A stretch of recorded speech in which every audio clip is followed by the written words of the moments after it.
Wow, দেখেন সবাইকে আসসালামু আলাইকুম। আমি শরীফুল ইসলাম সিরাজগঞ্জ সদর থেকে।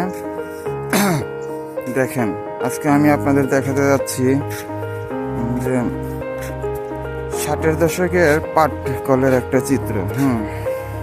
অর্থাৎ বাংলাদেশের যে একটা পাট কল ছিল তাদের মধ্যে এটা একটা। এর আয়তন প্রায় 110 একর। 110 একর জমির উপরে একটা পাট কল অবস্থিত। এর মানে কি, বিশাল একটা কারবার। কিন্তু অত্যন্ত পরিতাপের বিষয় এটাই যে পাট এবং পাট জাতীয় পণ্যের চাহিদা কমে যাওয়ার কারণে এই পাট কলগুলো আজ অবহেলিত।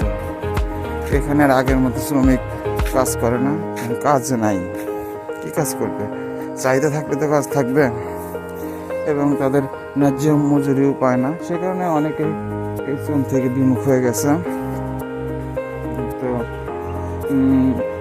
আর এই পাট শিল্পের বিকল্প হিসেবে আসছে আপনার পলিথিন বা প্লাস্টিক, যা পরিবেশ এবং স্বাস্থ্যের জন্য খুবই ক্ষতিকর।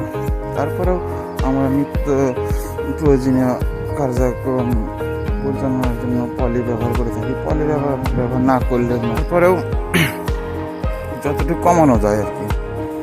পলির পাশাপাশি যদি আমরা এই পাট জাতীয় দ্রব্য ব্যবহার করি, তাহলে আমার মনে হয় যে পাট শিল্পগুলো, পাট কলগুলো, পাট কলের সাথে যারা জড়িত আছে শ্রমজীবী মানুষ, তারা আবার কাজে ফিরে আসবে।